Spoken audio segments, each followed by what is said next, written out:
Okay, it's 2 o'clock, Monday the 14th of February 2022. This is a remote cabinet of the Virgo Morgan. I remind you that it's being streamed live and will be recorded for posterity.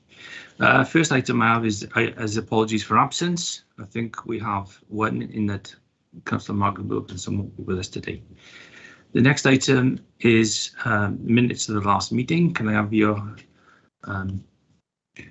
authority to agree them, please? Yeah, formally second, Leader. Good, thank you very much. Next item is to receive declarations of interest, if there are any from anyone. I'm afraid I have one today, the agenda item 20, which is the Reshaping Services Single-Use Sports Facilities Upgrade. It's in relation to Barry Rugby Football Club. I have a member of the family who plays for Barry Rugby Club, also trains a youth team, one of which is my grandson. So I think I ought to just drop out of this one. So I don't have a dispensation, so I will be leaving you at that item. Eddie, have you got one, please? Yeah, it's the agenda item 19, Stradland Park. It's I don't have a personal interest in it, but it is within Atlanta Major, so it's one of my double-hatted items. So I'll just bring that to the attention of the committee. So but you have a dispensation because you're a town councillor, so you have the dispensation to speak, stay in the meeting and also vote. That's okay, that's fine, and we'll fill in the forms later on. Okay, then I'll move on if I can to the next item, which is references from the Homes and Safe Communities. This is in relation to the draft local housing strategy for 21 to 26. If you remember, it came to us as a cabinet in December. It outlined the local housing strategy, which underpinned the council's strategic housing enabling role, not just for council housing, but actually an effective functioning of the housing market as a whole. The strategy looked at, therefore, private housing, general housing solutions, and the supply and demand for housing. And the strategy actually underpinned the local development plan, the supplementary planning guidance, the council's corporate plan, and the Future Generations Act, and highlights the importance of housing as a health and financial inclusion within our society. The development of the publication of the local housing strategy is obviously a requirement of the Section 87 of the Local Government Act 2003, so it's something we need to do. This new strategy is built on a previous strategy, and it actually faces similar challenges like access to affordable housing, prevention for homelessness.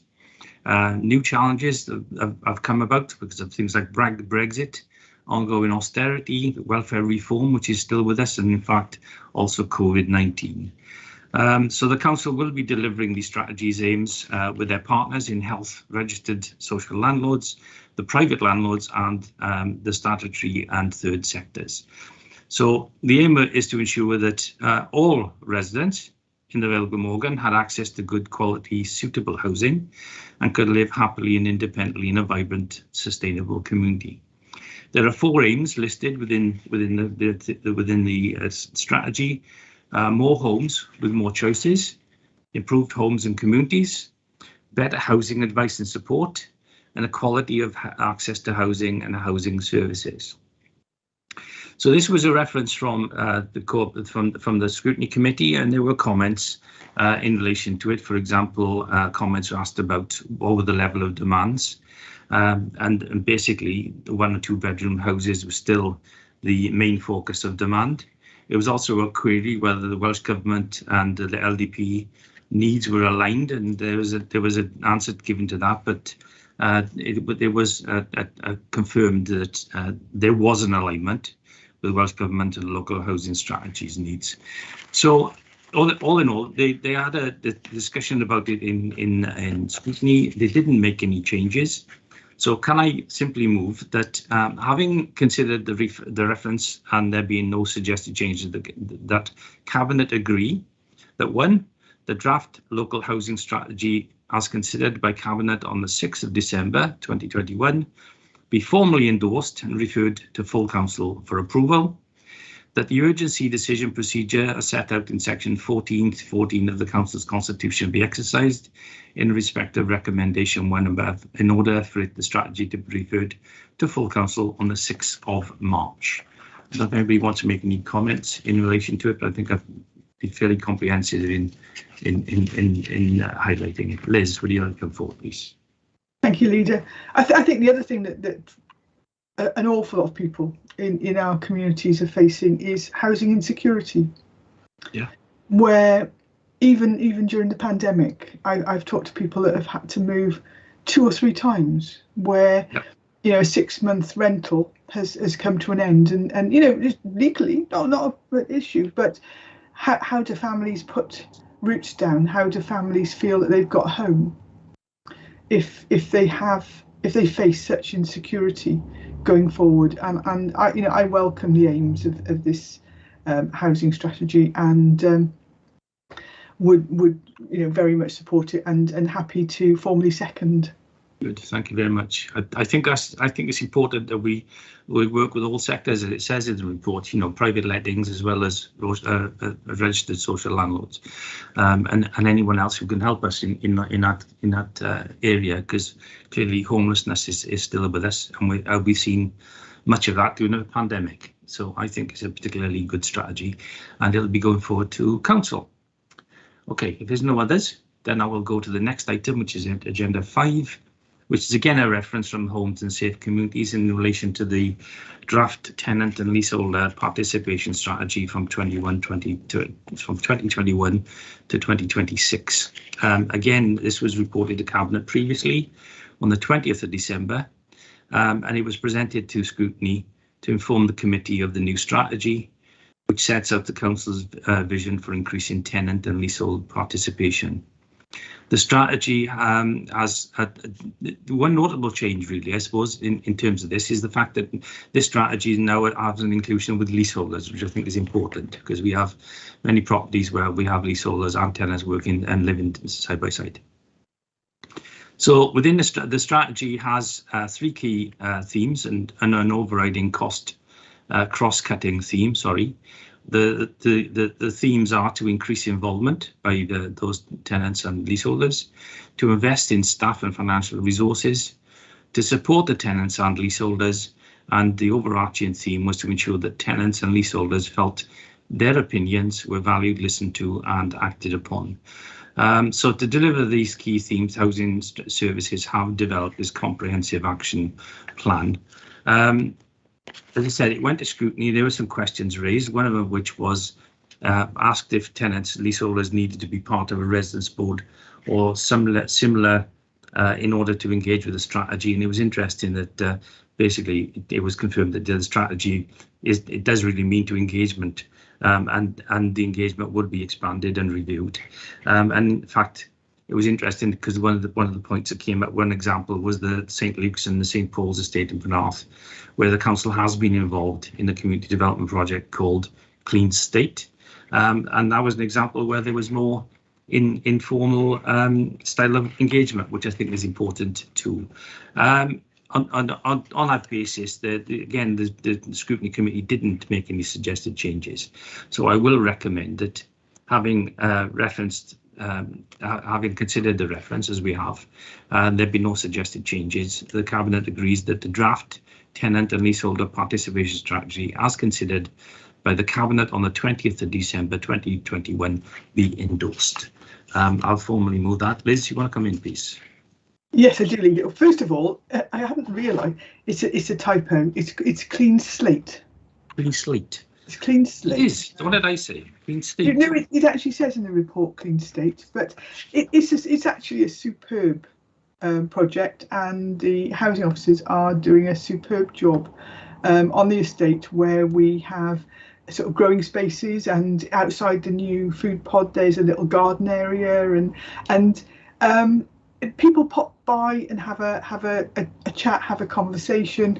Different issues come up on an informal basis, and quite often, if they're raised, we can do something about them before they become serious. I was talking to 3 residents over certain things on Friday when I was there. So a really interesting programme.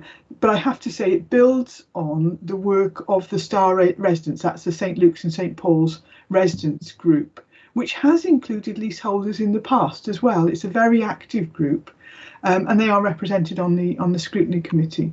And I'm looking forward to the outcomes of the new Cleaner, Greener, Healthier programme, which is part of the Green Slate. And I know that an awful lot of residents are, because they watch every development with great interest. So long may it continue. And I would be absolutely delighted to formally second this report, Leader. Thank you very much.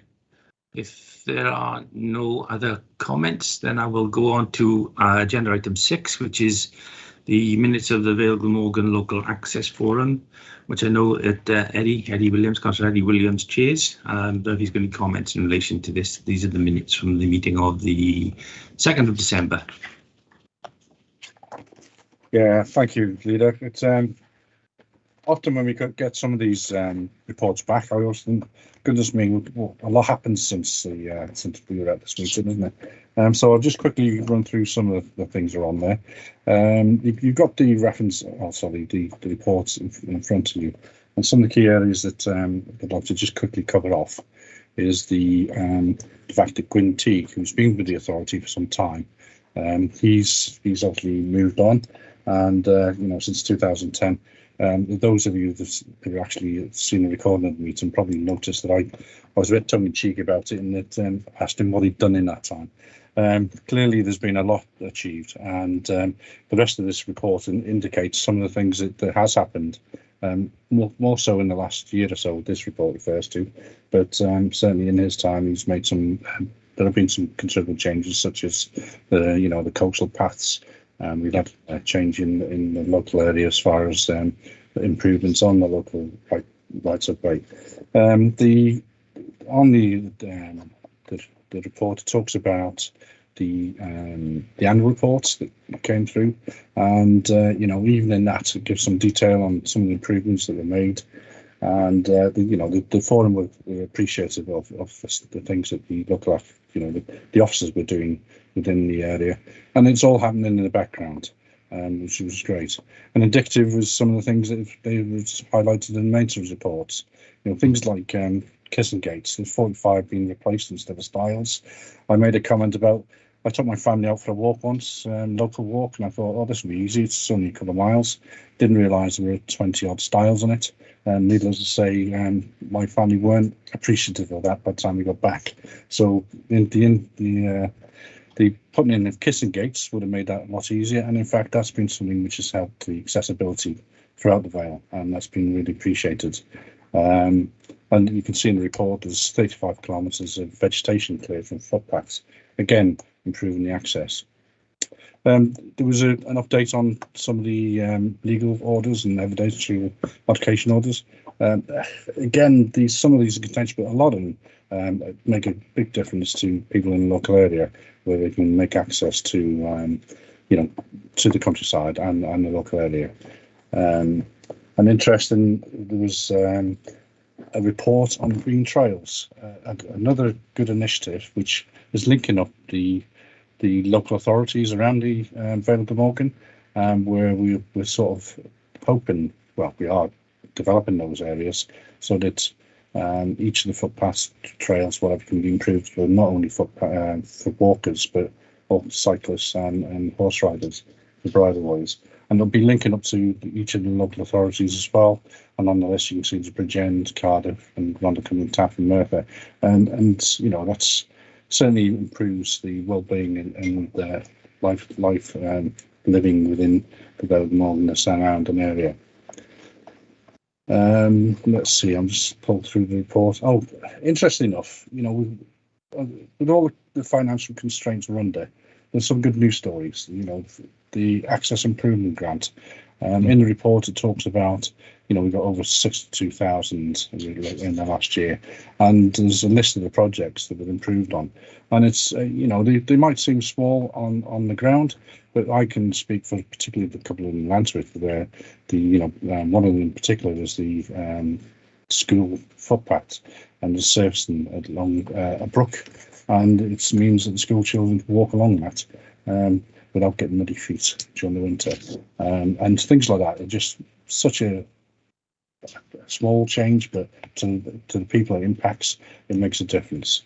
And Coastal Access Grant is another grant that we've been fortunate to have, and you can see, you know, there's quite a lot of money, and there's quite a few areas across. We've got Montnash, Tresillian. There's quite a few projects that are on the go there, and really make a difference to the quality of local people that go to there. And in fact, what we're finding is that the people that are actually coming along to the Vale at the moment to see along the different coastal paths and different areas. So that's an improvement as well. And there's also mention of the sustainable farming scheme, where actually farmers hold quite a majority of the public rights of way, and they've got an obligation to clear those. And with that scheme, it's clear that we're looking at more sustainable ways of doing that, and it will improve the number of rights of way that are open and easy to use. It was questioned by some of the forum members, and it was good to hear from the officer to say that those improvements are in fact being made. So I hope that gives a quick run through of the report, and by all means, if members or the public want to have a look at that, the actual report itself is on the website. So thank you. Thank you. I think that was very comprehensive, to be honest. Yeah. And although technically we will just be noting these things, I think the amount of work's gone on is phenomenal. But there's one thing I'd like to do is to also not just note it, but actually send our thanks to Gwyn Teague, who's been with us for a considerable time and has carried out an amazing job. And I think he's actually left us now. But I think we should formally recognise the amount of work that Gwyn has done over the years. I think that's pertinent, to be honest. So if you're happy with that, we'll add that to the recommendations, not just to note the amount of work that's gone on, which is phenomenal, and obviously wish him the best for his future. So you happy with that? Great, thank you. Good, thank you very much. Everybody's happy.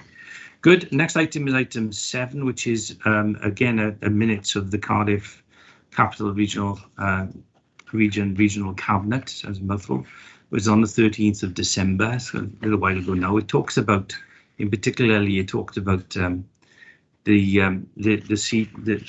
essence, really there were two issues more than anything else. One is the reframing of the approach to the South East Wales Corporate Joint Committee, and hopefully we can get that up and running properly in fullness of time.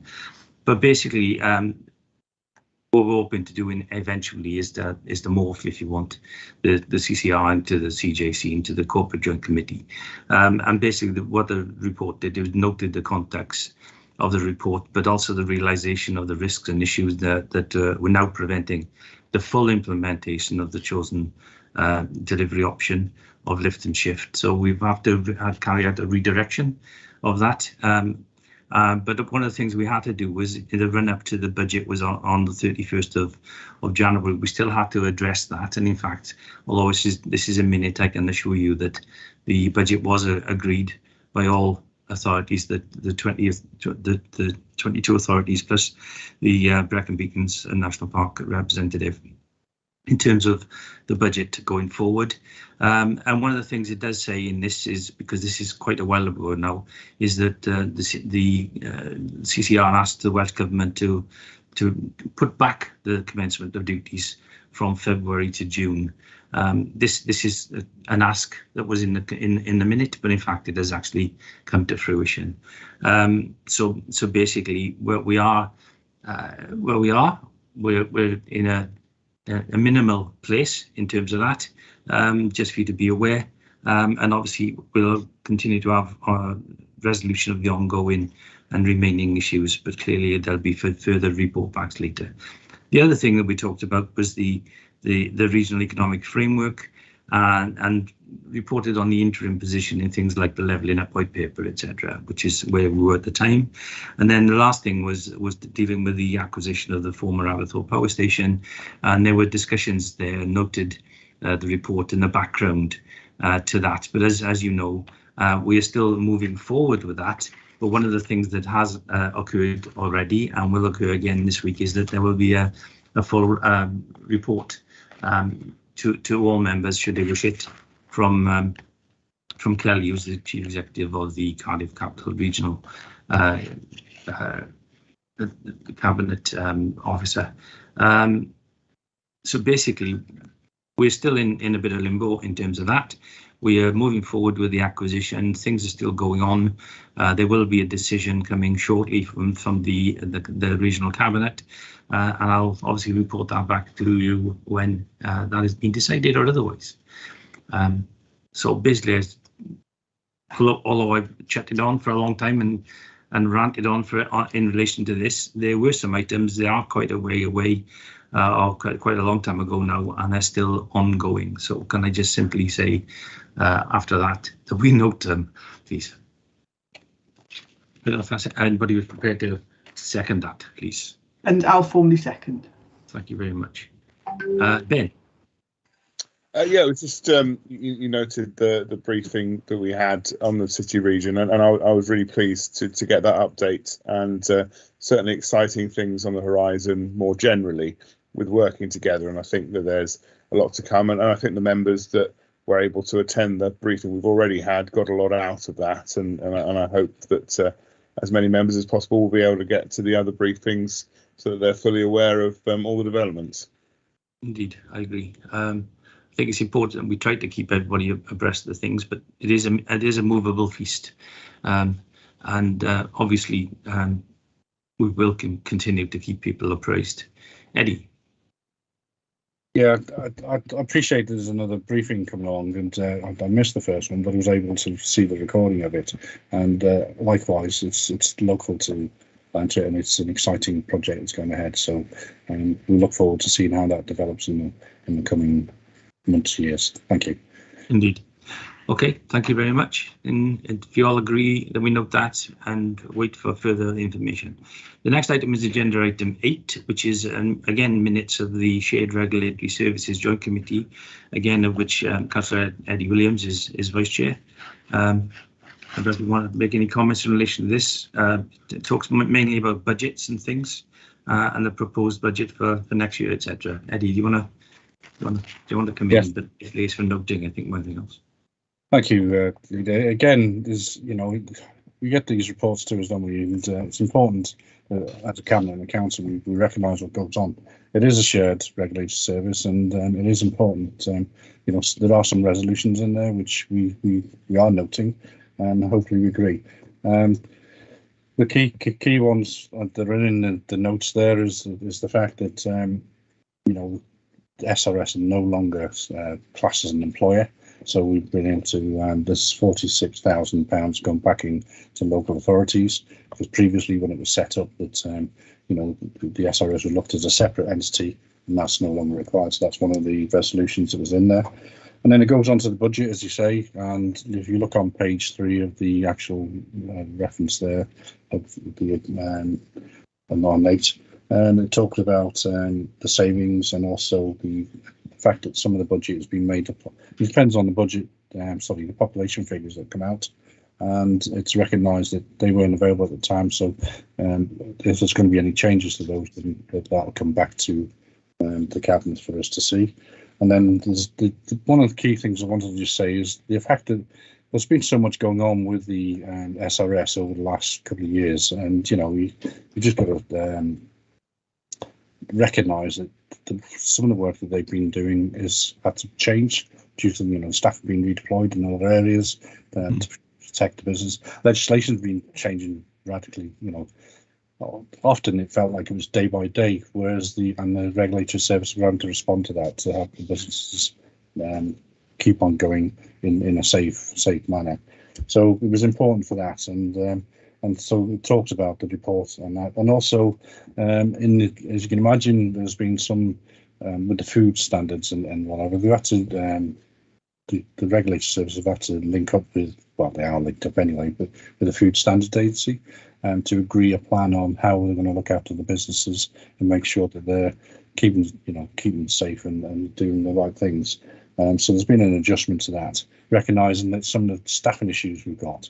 There's always a challenge on staff. There's a recognition that particularly SRS teams are working, I would say, being stretched, but nevertheless they're producing high level and even producing an income on some of the work that they're doing. So I just think it's important that that's be noted. And also, if you look on further on in Appendix 6, is the success of the enforcement.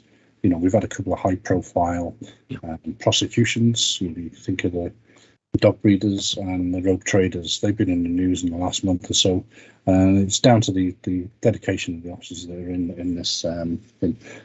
It's within the report. I'd recommend that it's good reading, and it's good to see that the SRS are doing that as well. And one of the things in the report is the fees that are set, and they're generally set by the ports and the Welsh Government, but it's still something for us to note. So I'll just put that to Cabinet for noting. Okay, thank you very much. I know the amount of work they've done is phenomenal. And the way they've had to reposition themselves on a daily basis, as you said, particularly due to COVID and test and trace and things. The other thing is obviously the draft port health plan was approved because it's something you tend not to think about, but there's always been a port health function to carry out as well. Okay, now thank you, Eddie. I don't know if anybody else has got any comments to make. But can we thank the officers for the amount of work they've done, particularly in the fact that they've had to reposition themselves in so many different ways and address so many different changes in legislation. I think we really need to give our thanks to those, apart from the work they carried out in terms of the enforcement and food and port health. Okay, so happy with that. We note it, but also thank the officers for the amount of work they carried out. Yes, okay. Good, thank you. The next item is a proper report then in terms of the pay policy for 2023. This is a matter for a decision by full council. I will go through it, but because we do have a statutory duty and a requirement under the Localism Act 2011 to prepare a pay policy statement for the new financial year 22-23. It needs to be approved by and published by the 31st of March.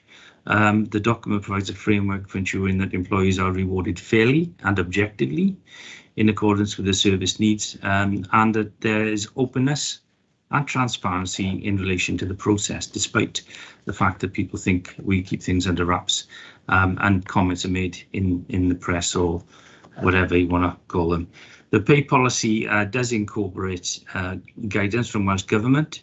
It also looks at the changes in regulations, and it also looks at changes in prescribed Local Government Wales Act 2015, which is where we currently are, and changes to the salary of the chief officers as defined in the Localism Act. And it also bears in mind the fact that the Local Government Election Wales Act 2021 has been taken into account as part of the pay policy, because that will come into effect some of it will come into effect from the 5th of May.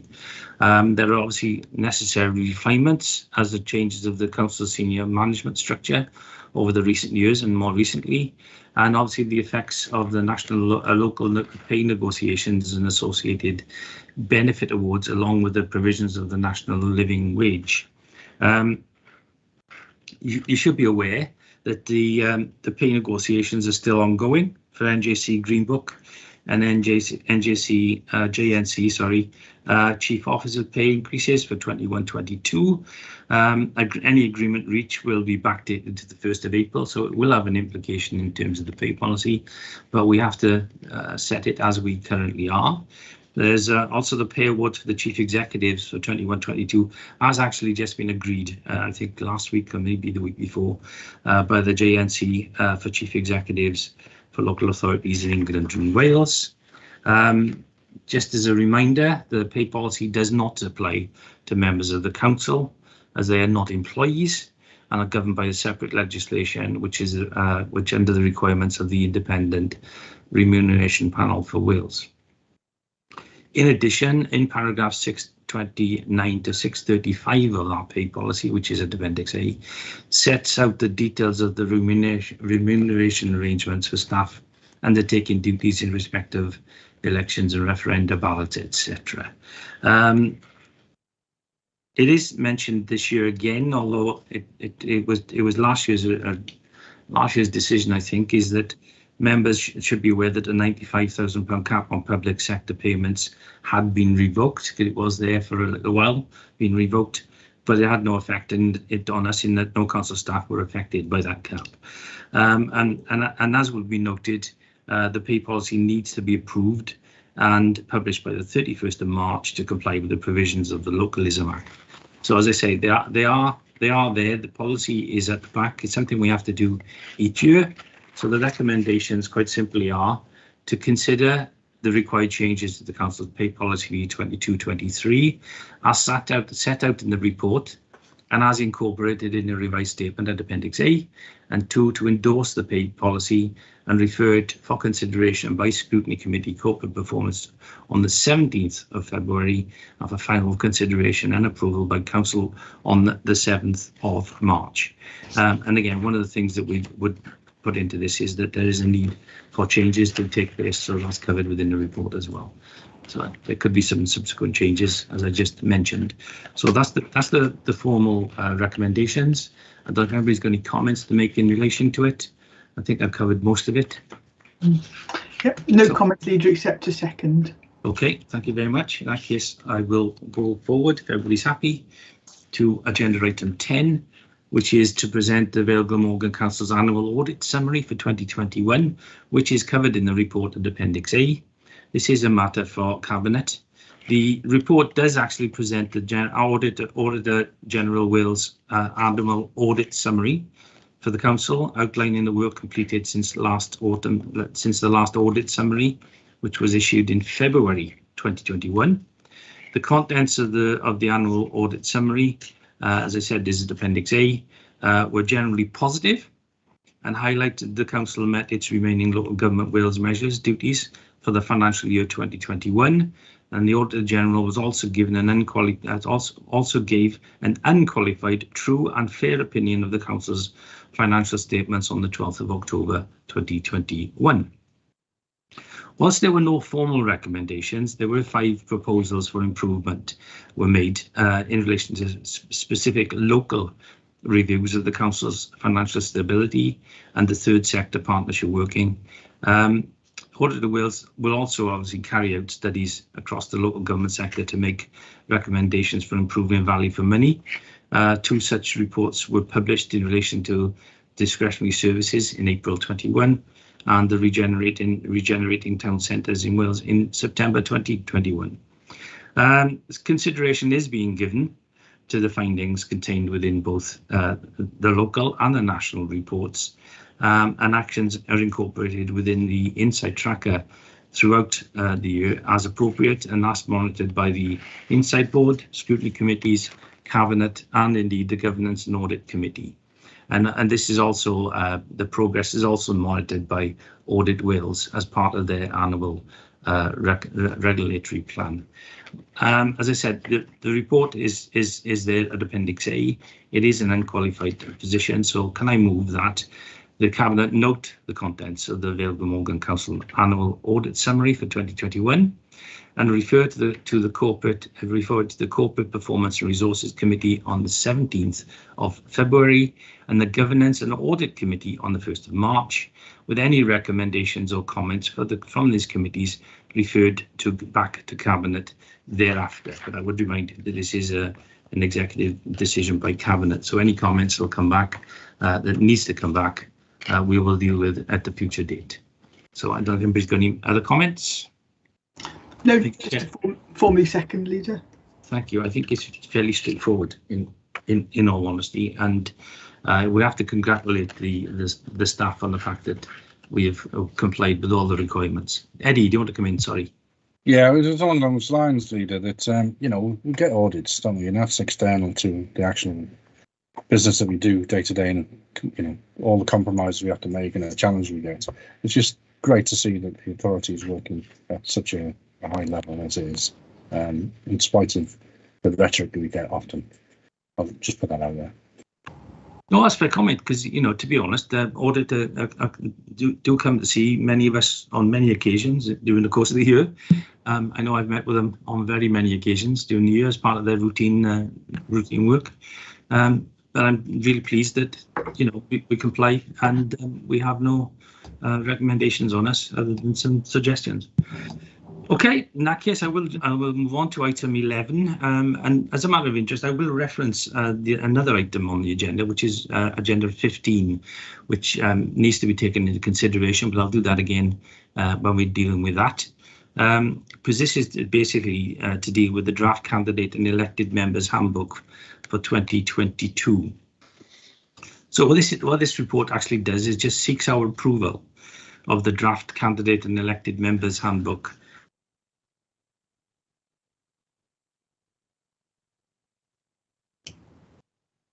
Neil, I think you got muted. I got muted. No, you're all right now. You just can you go back about a sentence, because it. Yeah, sure. I don't know why it's doing that. It did that earlier on, and there's no reason for it to do it. Okay, right. I will start it again. I will go back to the beginning of item 11, and this is seek Cabinet's approval for the draft candidate and elected members handbook 2022 ahead of the publication. In preparation for the 22 local government elections, and to inform potential candidates and indeed sitting councillors, I would argue, and support the council's ongoing member development programme, because I think it's important that people realise that when you become a councillor, you do have certain duties, you have responsibilities, and this handbook, I think, is essential for those who are thinking of becoming candidates, and therefore I think it's imperative that we deal with this properly, and I will take some time over this, and indeed I will talk to agenda item 15 in the same vein, because I think it's important that people realise that there is a responsibility on all of us, as we all know. So as I said, the handbook is an important information source. It enables all election candidates who will eventually become elected members to quickly become familiar with how the council works, supports available to them, the rules and procedures under which council operates, and complexities of the elected member role. As you know, the elections are on 5th of May. One of the things that I would say is this handbook will go hand in hand with any training that will come later, and has been the case for many a year. And we have, as you know, I don't need to tell you, but maybe I need to tell those out in the ether that who are thinking of becoming candidates, this is a handbook for them. It's a handbook for those of us who are still here, but it's also a reminder that there is a programme once you become elected members, and that continues. So it's important that everybody signs up to it. The functions, obviously, in terms of this, are dealt with by our democratic service officers, and they're there to provide support and advice. And indeed, the handbook has gone through and been collated by the democratic and security scrutiny service officers, who do, as I say, provide the frontline support and have an in-depth knowledge the members may need. The progress to date has been monitored under the Audit Wales Action Plan in response to the 2018 Audit Wales Overview of Scrutiny Overview and Scrutiny Fit for the Future. As I said earlier, you know, Audit Wales carry out a considerable amount of work. This is just one of them. And indeed, the handbook has been monitored by the Scrutiny Chair and Vice Chair group. It's also been supported by a project brief, which is at Appendix B, and a project timeline, which is at Appendix C, and they have been produced again by Democratic Services. If you recall, in July 2021, we Democratic Services Committee, which is another area of the council where our members sit, was presented with a draft handbook. It did make certain changes. It talked about things like changes to the council's role and description and the person spec. It also talked about the council's guide to personal safety, which is more important, particularly in terms of what has happened in the past in terms of MPs in particular, but also it covers any elected representative. And at that time, members resolved that the draft handbook be endorsed and referred to us for approval. And indeed, this is coming to us for the first time, and this time it also has some graphics which make it look better. The handbook will also be published, just to confirm, against the background of the council's corporate plan, and to ensure that members are aware of our vision of working together for a brighter future. And again, via the 5 ways of working and the 4 wellbeing objectives. As you all know, the election's on the 5th of May. So prior to the opening of the nominations, the council will be facilitating also in terms of this, so more training, becoming a council open day events for the general public. And that will take place on Thursday, the 10th of March. It will have 3 1.5-hour sessions, and it's proposed that the handbook will be shared with prospective candidates electronically as part of becoming a councillor event. Obviously, we're doing that to minimise costs. The handbook will be emailed to all candidates once they are ratified. Hard copies can be provided on request. And again, as I say, in terms of it being an electronic copy, it is good because then it can be amended quite quickly and when necessary, and they can have changes because changes to legislation take place. But it will stay in draft until the first publication, when it will be finalised. It is a tremendous amount of work that's been carried out, but I think it's important that anybody who wants to take on this role realises the responsibilities and more particularly the commitment, but the commitment to one another. And I will refer back now to reference to Agenda 15 in terms of safeguarding everybody and treating everybody with respect, because it's something that social media has taken a hold on, and I think there's too much disrespect out there, and people don't understand the amount of work that is carried out by yourselves, myself, and others of our colleagues on the council. I prattled on for quite a long time, but I meant to, because I think it is important that everybody is aware of this, and it's available, to anyone, whether you want to stand or not. If you want to read it to see what responsibilities there are in becoming a councillor. Right, I got hundreds of hands up now. Liz, you were first. Then I have Ben, and then I have Catherine. I was just going to say thank you for covering that, Leader. It is a good overview of the role and its responsibilities, and also the support that's available. But I think that we can't go away from just having to mention that it's such an honour to be able to represent your community and to be able to deliver things on behalf of your community. And, you know, I mean, I love playing with the backdrops on my virtual meetings because it's all the things that make me feel that it's all worthwhile. You know, this is Pencoitra High School, and I was adding it's about 160, 170 odd million since 2014 on new schools. Yep. But also, though, the other day I was fortunate to bump into one of our long-standing councillors, Councillor Stuart Egan, and I was just passing, sort of, you know, just having a think, and I was going through the things that in his time as a councillor he helped deliver. And, you know, not only the new meadow area, etc., and therapeutic space up at Llandog Hospital, but, you know, he sort of battled his way through to save community libraries, and to turn them into those. He was involved in Cemetery Approach, something that was a real boost, you know, for that local area and for the Margaret Alexander Community Centre in his ward. So you can walk at a ward level, you can work at a Vale level. And if you're prepared to put your head above the parapet, at the end of standing, you can look back and say, actually, that work was worth it because of the things that you delivered for your community. So I hope more people do put their heads above the parapet and decide that they want to work for the benefit of the Vale. Delighted to second the report, Leader, or the recommendations. Thank you very much. Ben, Councillor Gray. Thank you. Thank you. I associate myself with everything said before by yourself and Leader and Liz. I think that putting your head above the parapet can be scary if you don't know what it's about. And I think that this document, which has been generated in partnership with all sides of the political arena in the council, alongside officers.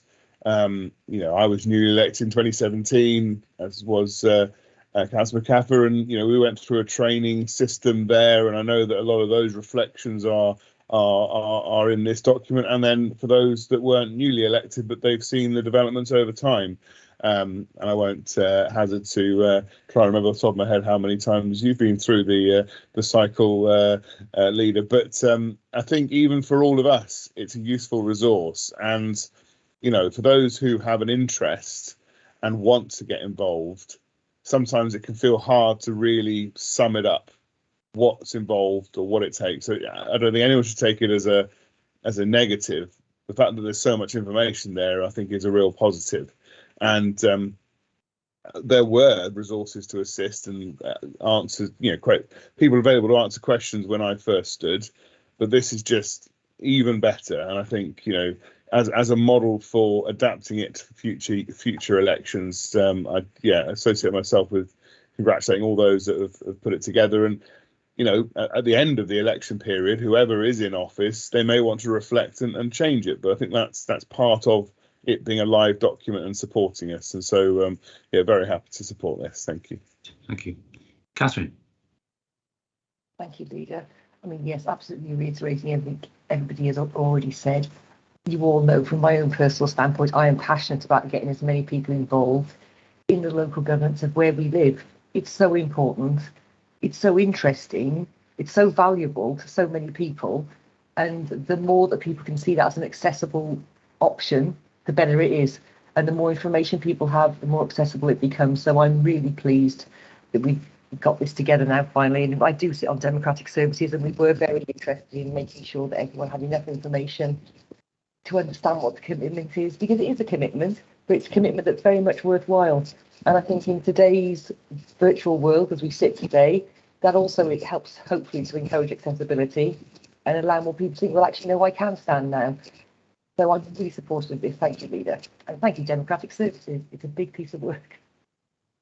Okay, thank you. Peter. Yeah, I think we're all taking the same view. Somebody once said knowledge is power and power is knowledge, and all I can say is that I think this is a rather fantastic resource that will help empower other people.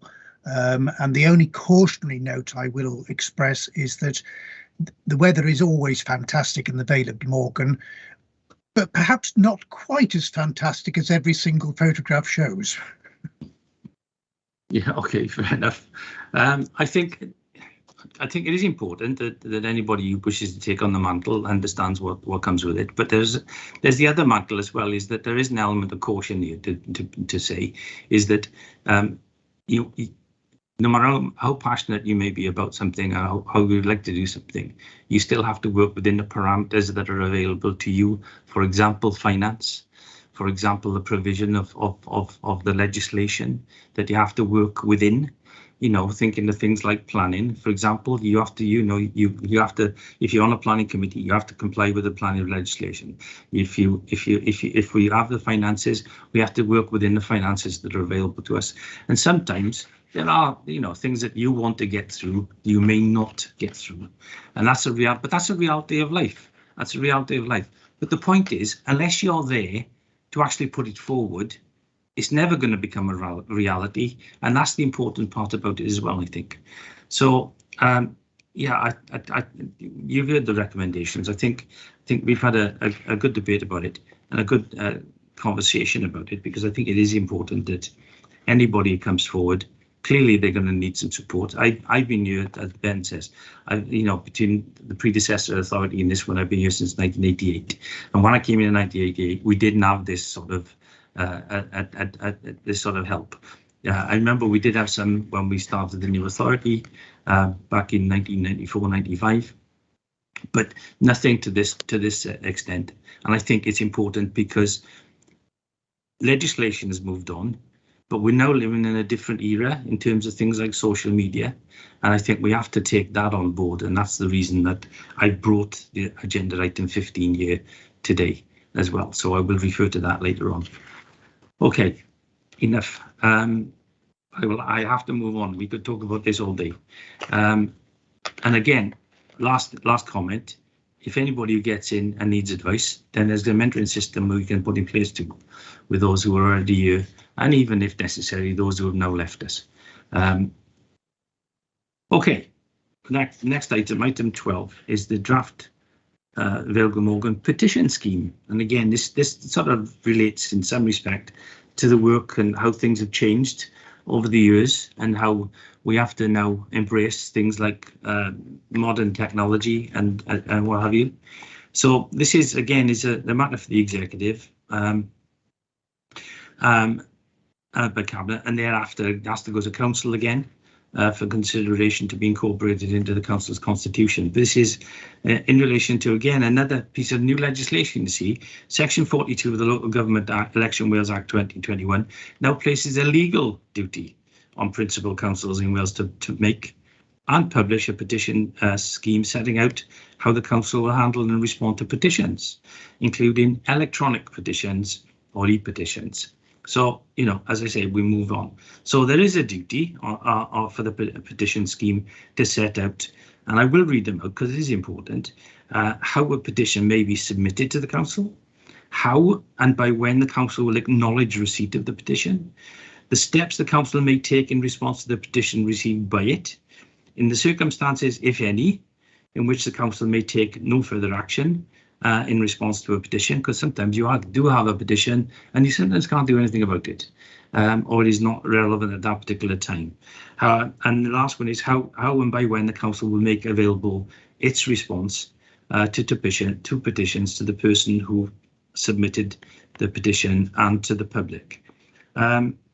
And because it's a legal duty, there is a responsibility that this scheme is implemented by the 5th of May 2022, the magic date of the start of the new council. So basically, this report seeks endorsement of the draft scheme, which is attached to the Appendix 1 to the report, and requests Cabinet to refer to Council for subsequent approval and incorporation into the Council's constitution. I think I've set out in some detail where we were. It does talk about in matters of consideration, the draft petition scheme. It sets out how all petitions will be managed, and they will be managed through our colleagues in Democratic Services. It specifies the information and the details the petition and e-petition should contain. It details the process for the creation of an e-petition and information required from the lead petitioner. The issues that the petition can or cannot relate to. The Democratic and Legal Services will carry out an initial check to ensure that a petition is admissible and will respond within 7 working days to all petitions submitted and request to create an e-petition.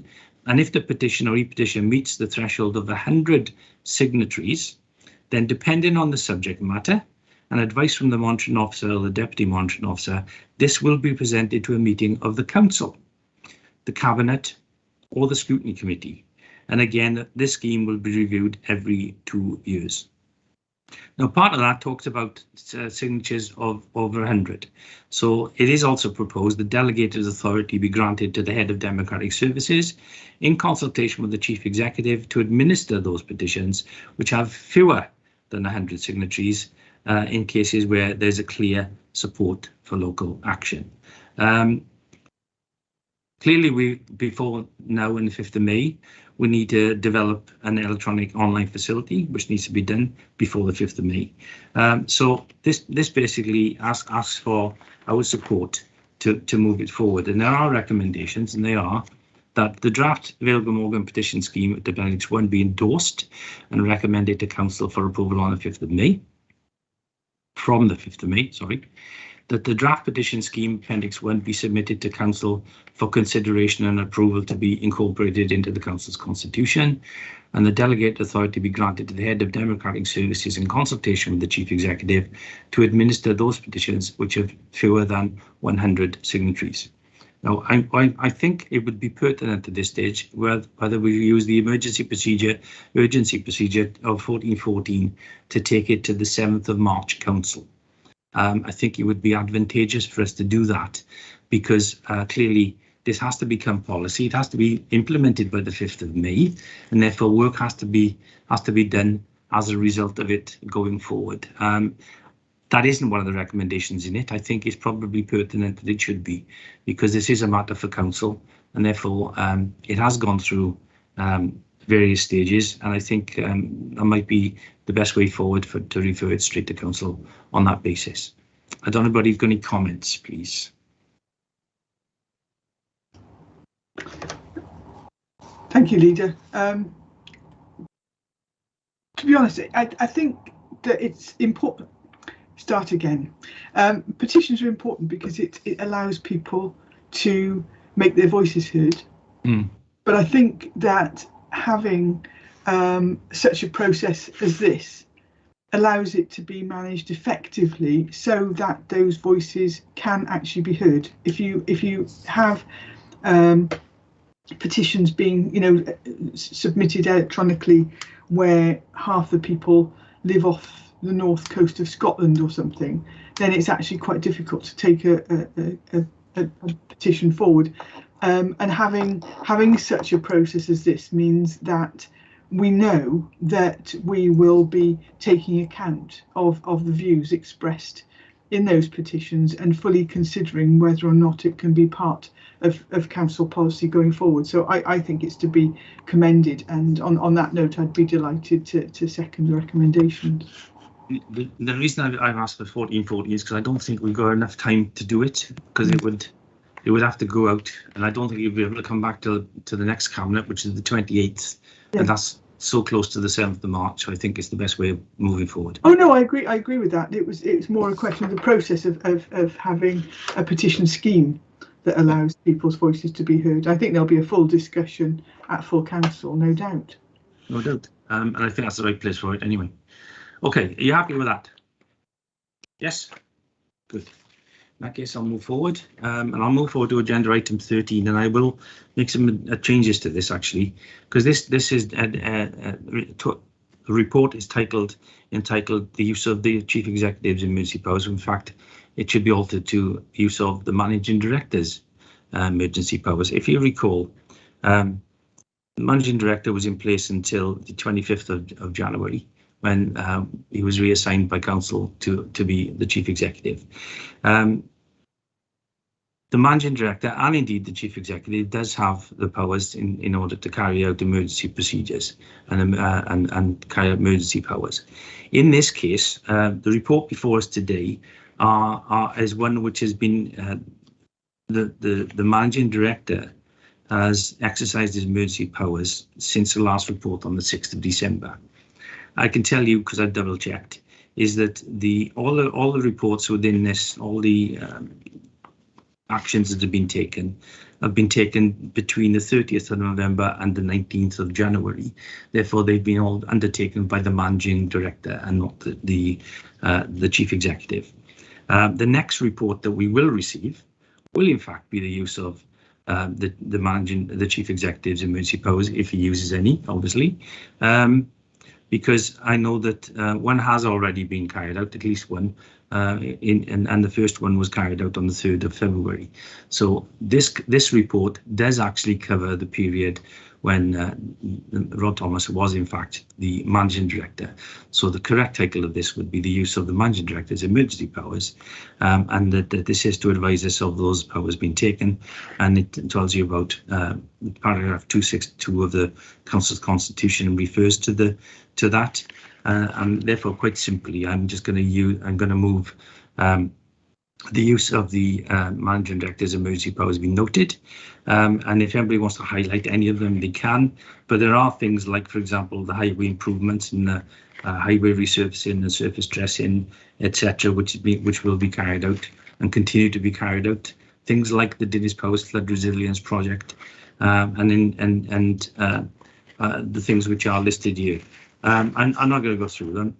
They are for noting, and I don't know if anybody wants to cover any of that. And I hope that makes the report crystal clear. So I'm going to move the recommendations of the use of the Managing Director's emergency powers. Eddie Williams, please. Yeah, thanks. Liz, I know Liz will second yours, so I'll speak on it. Well, you can if you want. I'm happy to second now. And you know, the fact that you've had to go into depth about explaining the difference, we know it's the same post, and you know it is confusing, and so I'm glad you've just enlightened that. And then to be honest, it's for, you know, just so it's written down. But the key about those powers is that they're utilised for things like the grants that come in and have to be spent in some timescales. They're not things that we've just suddenly come up with, oh, let's do this.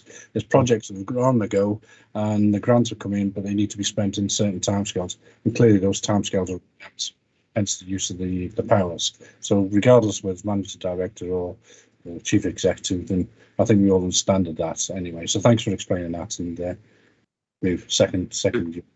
Thank you very much. And it's also probably, just to be made clear, is that they're not just signed off by the managing director or chief executive, they're also signed off by yourself or the deputy leader or the cabinet member and the finance officer and monitoring officer. So everything is isn't as if it's like a whim of one person. It's covered by a raft of sign-offs before it can take place. But I just thought I'd better change it because it was wrong.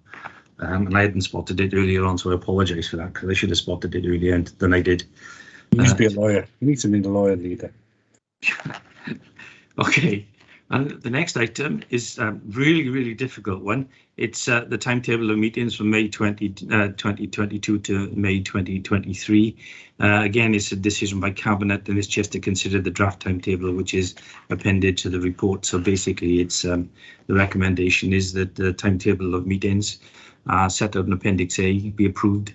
Obviously, subject to any future changes in arrangements of the meetings which are deemed appropriate by either the Mayor of the Council or the relevant chairman of the committee, which is to which it relates.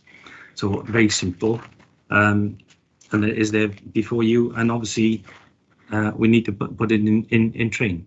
So I will formally move. And formally second, Leader. Thank you. The next item is item 15, which I went on about in some degree, but I think it's important that we bring this report to you today, and I think it should make sure that this is also appended, should we agree it, and I hope we will, because I've already agreed it at the WLGA, is that this should be appended to the Councillor's Handbook. Because this is relevant, I think.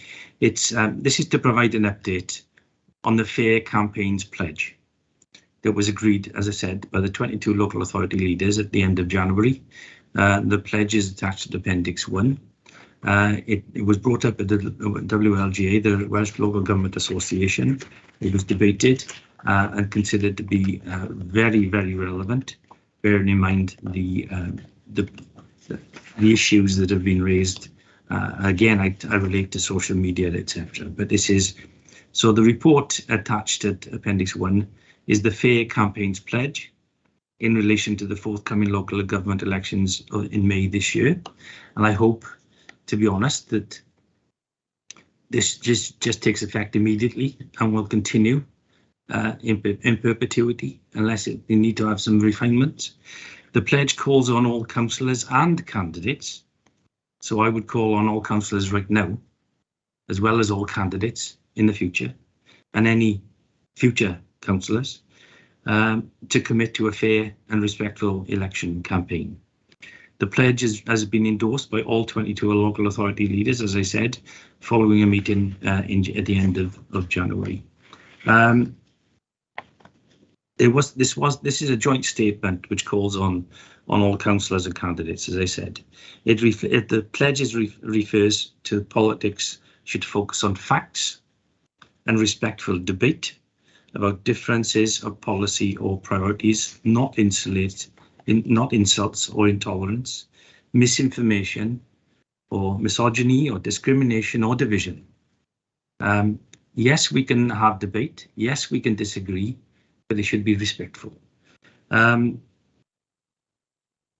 So this really just was a need to attract, it also helped to attract the more diverse people to consider standing, because many people do not want to stand because they think they will be abused in some shape or form. So this is to help more diverse people consider standing for election, and it's referenced alongside the need to reassure and support those candidates who are newer to democratic life, because let's be honest, when you come into public life for the first time, it is different, and those who are conscious that they are in a minority or have already experienced discrimination. So many people who are in a minority and being discriminated against feel they haven't got the right to stand, and they have. So as well as being totally unacceptable, abuse, threats and intimidation undermines the principles of free speech, democratic engagement and debate. So the fair and respectful election campaign pledges sets out to ensure that everyone is treated with courtesy, kindness, respect, traits that are particularly relevant as we enter the period in the run-up to the local government elections in May.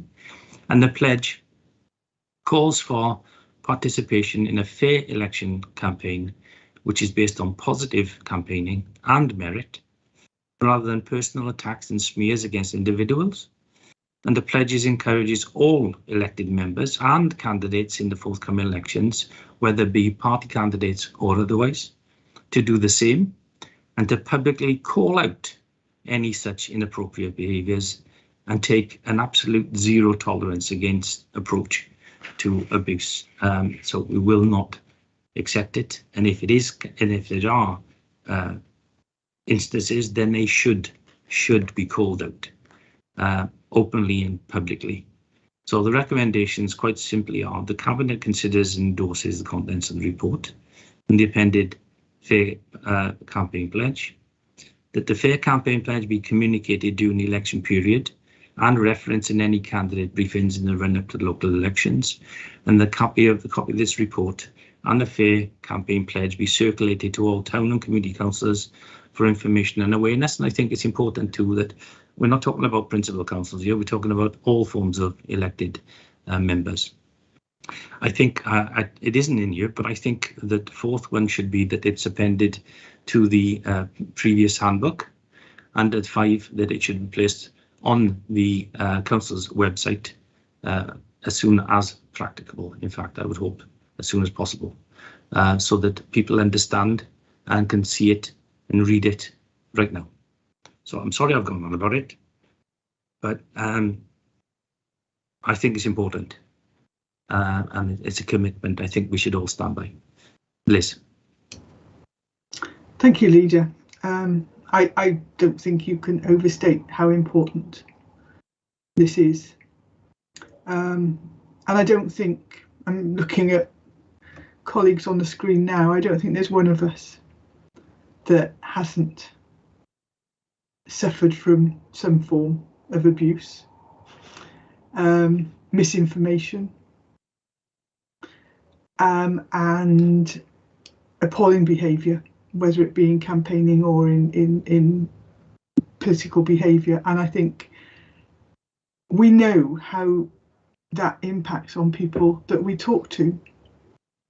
We know how it impacts on our families, and we know how it impacts on us personally. But I think that for me, the most disappointing thing is that anyone looking to come into politics, and as we discussed in the earlier item, we need a more diverse range of candidates. We need people that want to contribute to their community. But unless we get this sorted, I'm not sure we will do that. We will attract the usual set of roughy-tufty blokes. You know, and okay, we're smart, but that's what we're talking about. We're talking about, you know, a sort of a monochrome view of the world, and that's not good enough. That's not the council that we want to be. So I really do want this to be taken on, not just in terms of the letter of the pledge, but the spirit of it as well. And I hope that we actually are proactive in calling out negative behaviour as we go forward. So delighted to second, Leader. Good, thank you very much. I think it's important as well is that any abuse or intolerable behaviour doesn't necessarily just affect us as councillors. It affects our family, our friends, and our associates, and it's just not acceptable. You know, I remember that when as you know, Anne is a councillor too, and I remember the first council that Anne went to in the old council when we discussed things like the regeneration of the Barry Docks area. We were told quite frankly, we know where you live, we know where your children go to school, hoping that would deter us from doing what we thought was the right thing. Now that's a fact. It's a fact, and that's going back a long time. But things have literally got worse, particularly due to social media campaigns, and there's just so much put out there which is just so false and incorrect.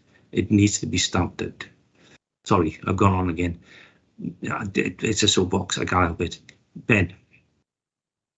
Thank you, Leader, and no, I completely agree with the sentiment, and yeah, to echo and agree with Liz, we've all experienced differing moments in time where things have gone a way which, you know, would be outside the normal realm of respectable conduct, and I think that's the key point, because oftentimes these kind of declarations can be almost seen by certain detractors as, well, I disagree with you, so what's wrong with that?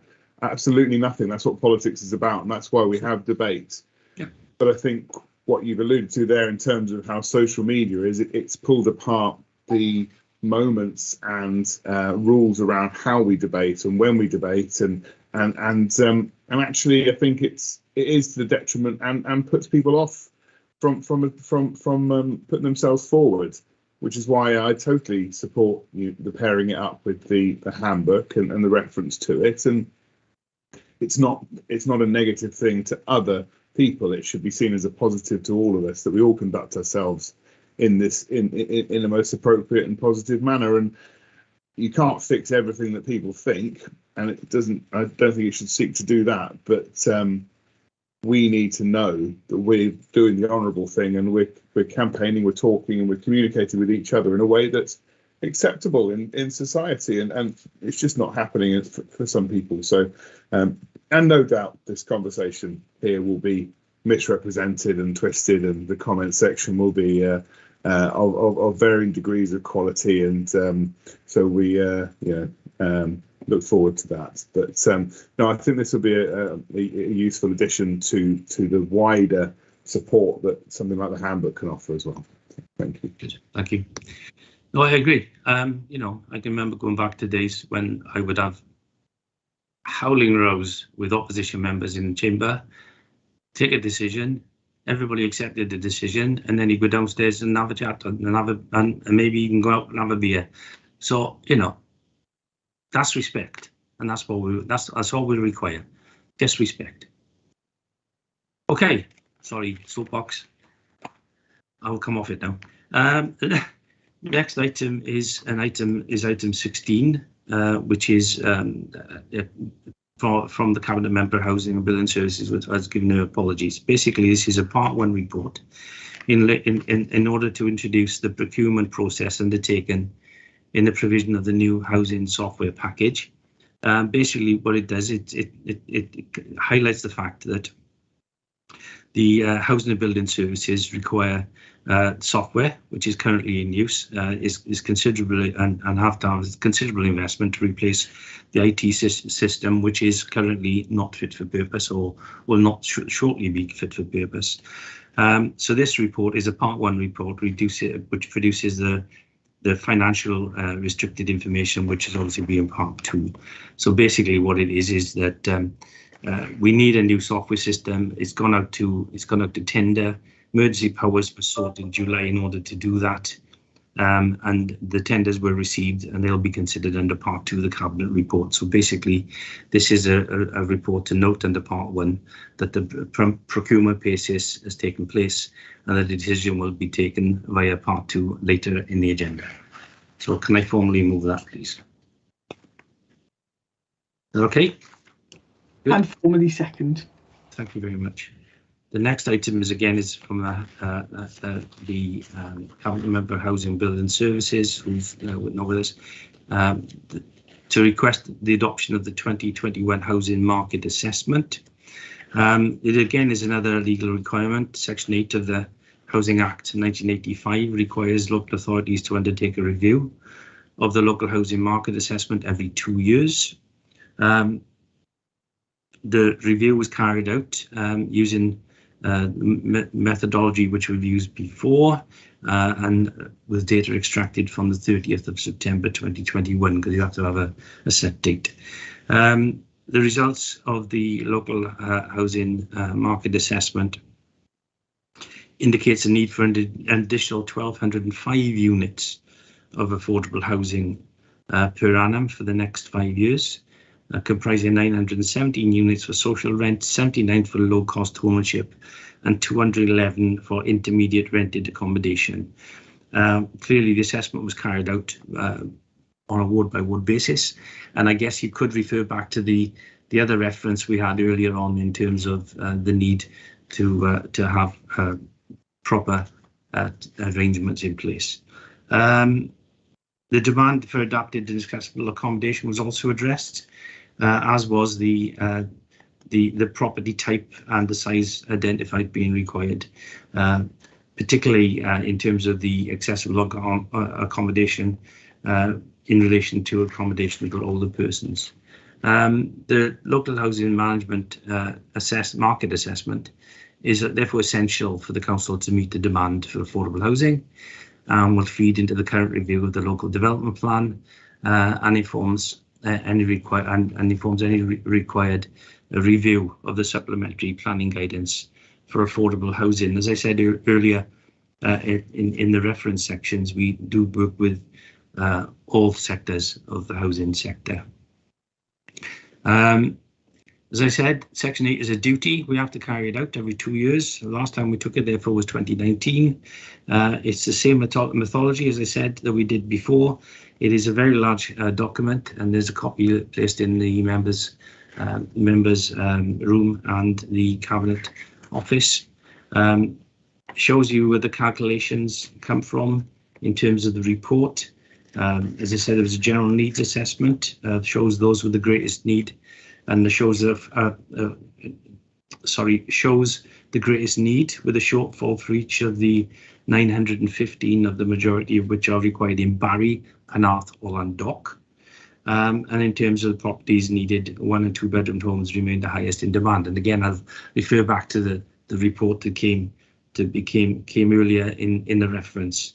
And clearly, the need for older persons accommodation has increased significantly because, as we know, our population age is growing within the Vale, and that's in relation to a number of relets from 2019, and that's covered in paragraph 2212.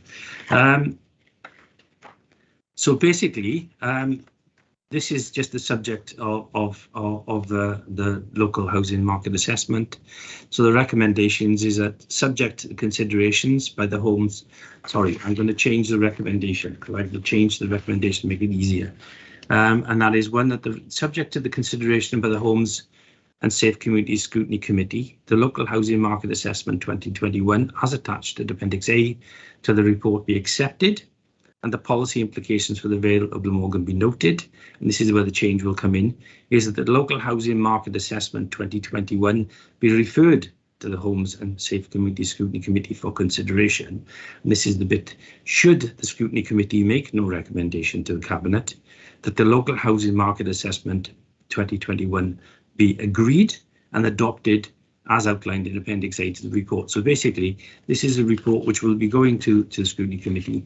If they agree it, then we can move on. If they make further recommendations or alterations, then it obviously will come back to Cabinet. But otherwise, it gives the authority for the officers to continue and get on with the work.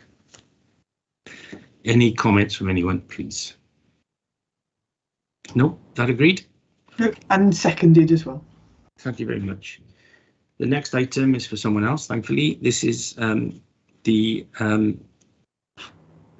this is to determine the application receipt for the Vale Taxi Unite to vary the current Vale Glamorgan Council's rates of Hackney carriage fares. And I think Eddie, the Cabinet Member for Legal, Regulatory and Planning Services, will take this one.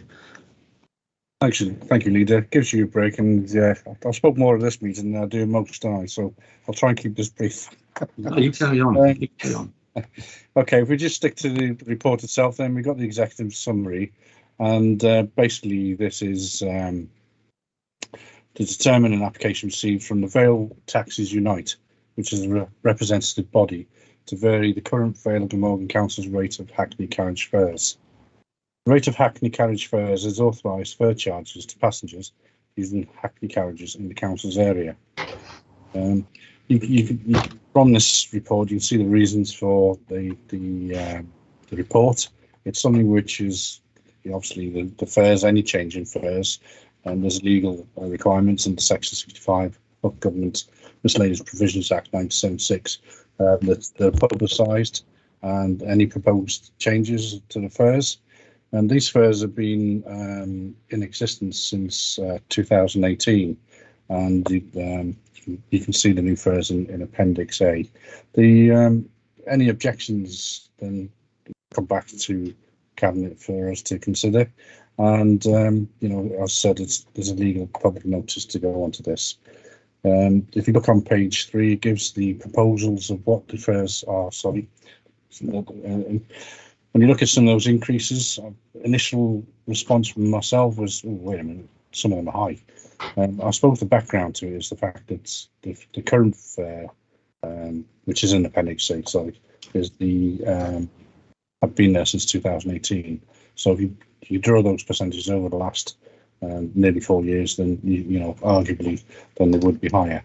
But the report goes into other factors, which is quite important to note, is the fact it talks about a league table, and all authorities, the league tables we look at between England and Wales, and from this you can see that the Vale Glamorgan is 197th out of 153.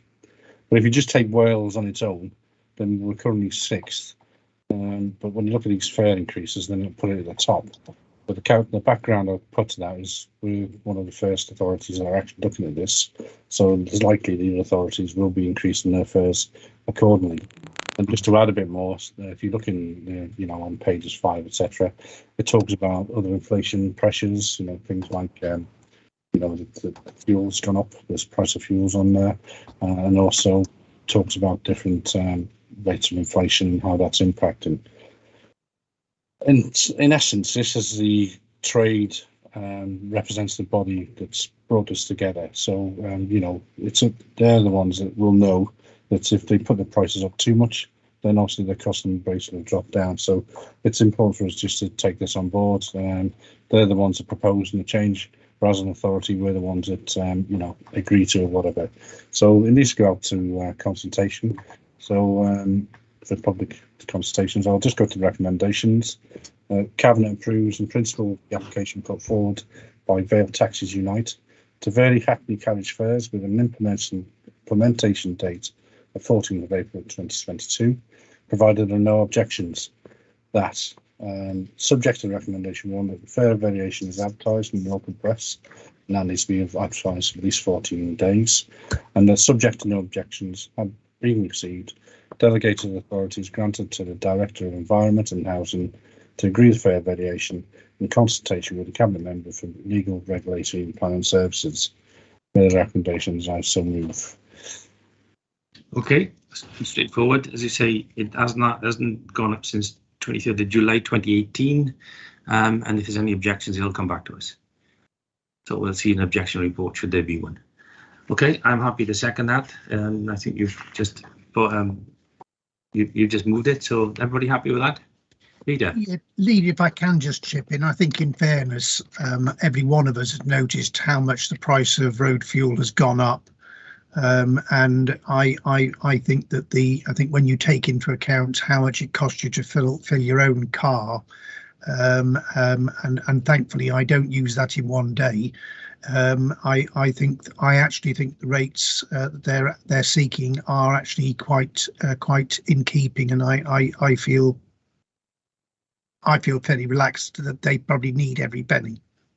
Okay. I'd also like to say that we've all been grateful for a taxi driver at some stage. Indeed, and I think one of the things that we have to congratulate them all on is what they've done recently. I think Liz wants to come in on this one. Yes, Lee, I know what you were going to say, so I was waiting for you to say it. It's our taxi operators have played a huge part in keeping our schools running.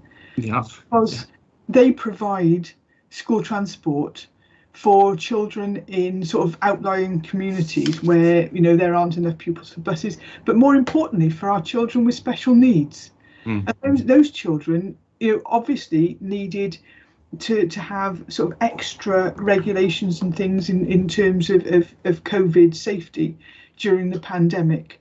And our taxi firms have really stepped up. That's, you know, sometimes that's meant that they've had to queue up to drop off children, or queue up to come and collect them. It's taken them longer to turn that around so that people weren't coming into contact with each other.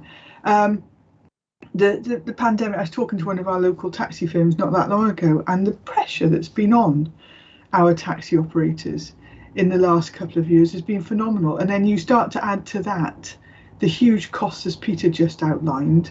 You know, they really have had such a tough time. So I've got no concerns at all in backing this recommendation. Okay, good, thank you. In that case, I think everybody's in agreement. We will move on to the next item, which is agenda item 19, which is relating to straddling parking in Antwick Major, and it's the report of the Cabinet Member for Leisure, Arts and Culture. Catherine, please. Thank you, Leader. You have to bear with me for 1 minute, because of course now is the moment the dog has to go out and there's nobody else in the house. 2 seconds. Shouldn't have a dog, that's probably it.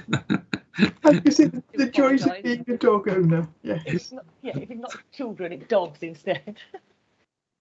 I haven't been sat here for an hour waiting for him to ask, obviously. Anyway, sorry about that. Back to the business in hand. This is the fun of having remote meetings and working from home. I usually have the door go at this stage. I think what I would just like to say before I present both the reports I'm doing today is that both of them refer to disposal of public open space. And I know I've said it before in these meetings, but I would just like to say it again. I find that language really negative. And I understand from a legal standpoint why we absolutely have to say it. But again, in both of these cases, with both of these reports, what's actually happening is something really positive for the benefit of the community around it. So I just wanted to start off by saying that, because I do think people do get a bit concerned that it sounds like we're just getting rid of things. And that's not what's happening. We're making our spaces better for the public. I would remind you, I've declared an interest in item 20. I am aware, yes. So the first report that I'm going to deliver to you is in relation to Straddling Park, which, as Councillor Williams mentioned earlier, Lanswick Town Council notified us that they were interested in taking over the responsibility of this area. And the proposed transfer is in accordance with previously agreed protocols for transfer of assets. The Town Council requested a 99-year lease and also seeking permission to apply for a fields in trust once the lease has been completed. The area is presently being used by our housing department as a site of some major improvements in the area, and any transfer would go on after this. There will be conversations then between our housing team and the Town Council in relation to how this land is given back to the Town Council.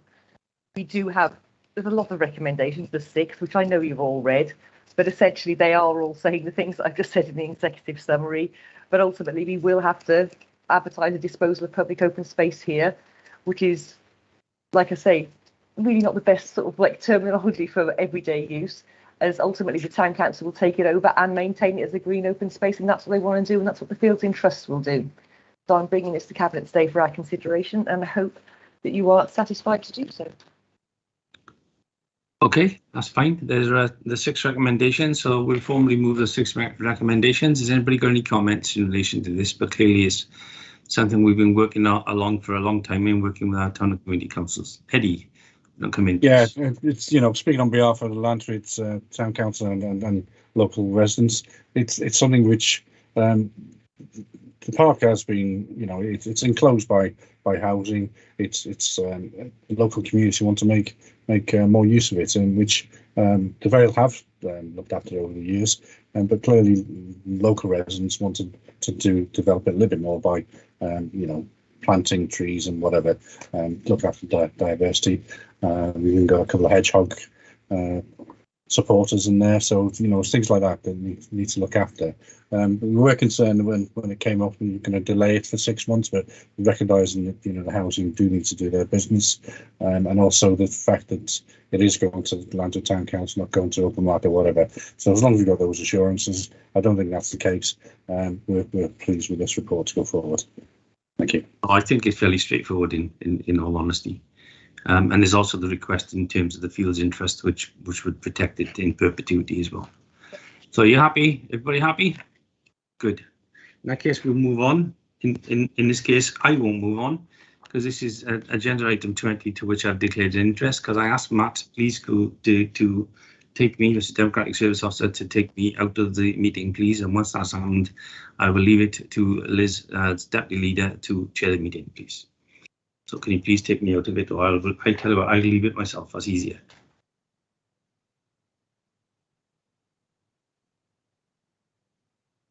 Right, I think the leader's left.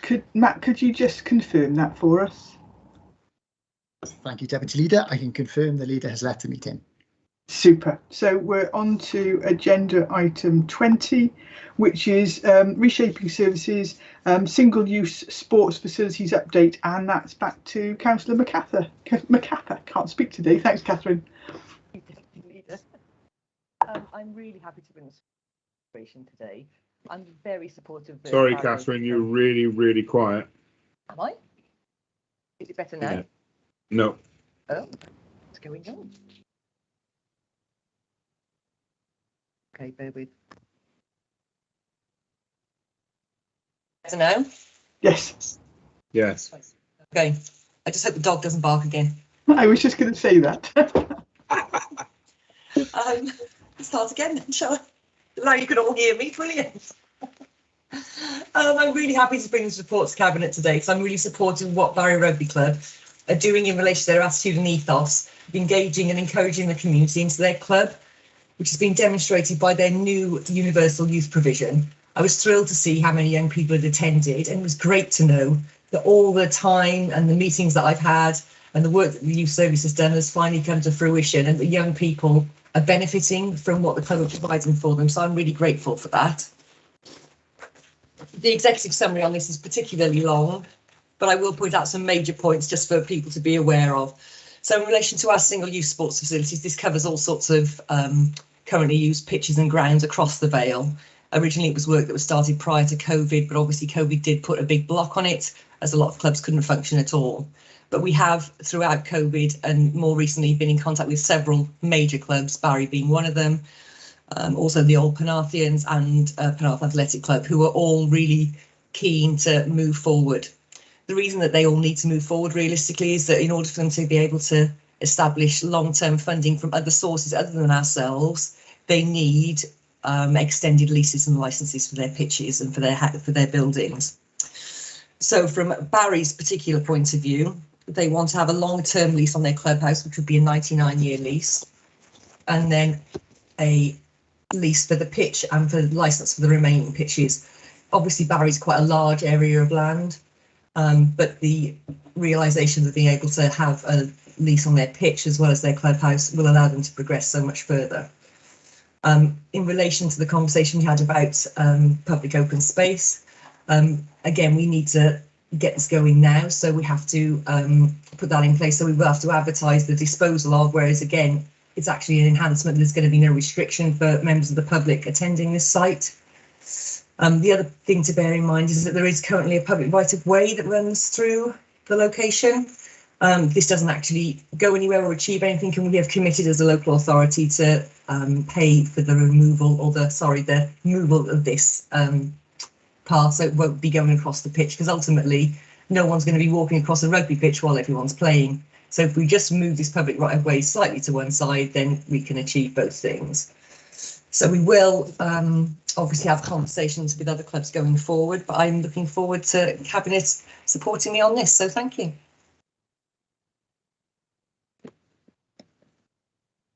You're on mute, Liz. I know, I was bound to do it right at the worst time, wasn't I? Thanks, Catherine. Does anyone have any comments on this, or Eddie, you want to come in? Yeah, thanks, Deputy Leader. Catherine, this is something which I support. I've experienced this within Lancashire Major. We lease our rugby field to the rugby club, and it's a fabulous relationship. They look after the pitches and do everything, and we as a town council support them on that. So, and I can see this working, because certainly when you take ownership of your own area that you're responsible for, then you give it more kudos, don't you? And I was bemused about the footpath going across the pitch, and you know what? I thought, well, we'll need to move that, because there will be an individual that can and will try to walk across it during a match. But so that's a good point to raise. Yeah, fully support the proposal. So lovely. What I would also need to say is I do need to add a recommendation. We did have some conversations. Obviously, we've had conversations with the clubs throughout this process, but there is something that we just need to add on in relation to the red line drawings that are attached to this report. So we need to add an extra recommendation after the current recommendation 6 that will read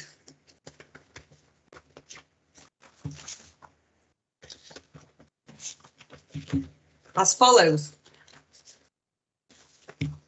So the actual recommendation needs to be saying that the delegated authority granted to the Director of Environment and Housing, in consultation with the Cabinet Member for Leisure, Arts and Culture and the Head of Finance, to make minor amendments to the boundaries of the red line plan attached to Appendix A, should further discussions with the club result in this being necessary.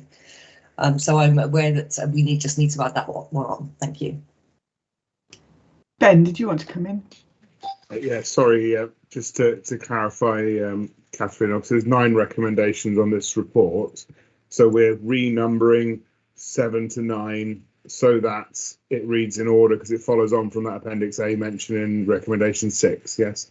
Yes, so recommendation 6 stands. We add recommendation 7 as I've just explained, and then you've got 8, 9 and 10 after that. Renumbered there. Fantastic. Yeah, I'm happy to second with the recommendation added onto that.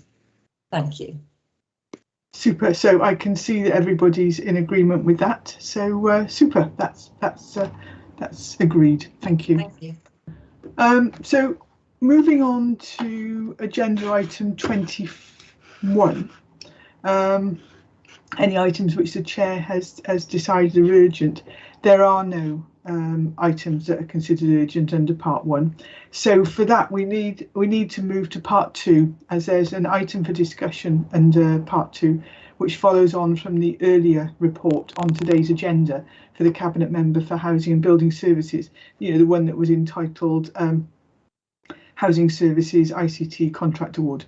As the matter is considered confidential for particular reasons, the meeting will need to move into a private session where confidential matters can be addressed under part 2.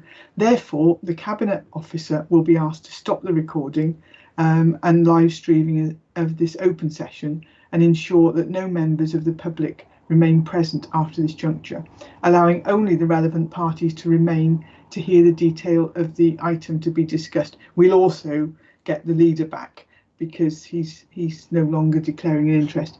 Therefore, please can I ask for the Cabinet Officer to ensure that only the appropriate attendees remain and that the recording and live streaming of the meeting be stopped. I can then advise when both the recording and live stream has ended to be able to freely discuss the part 2 report. Is that okay with everyone?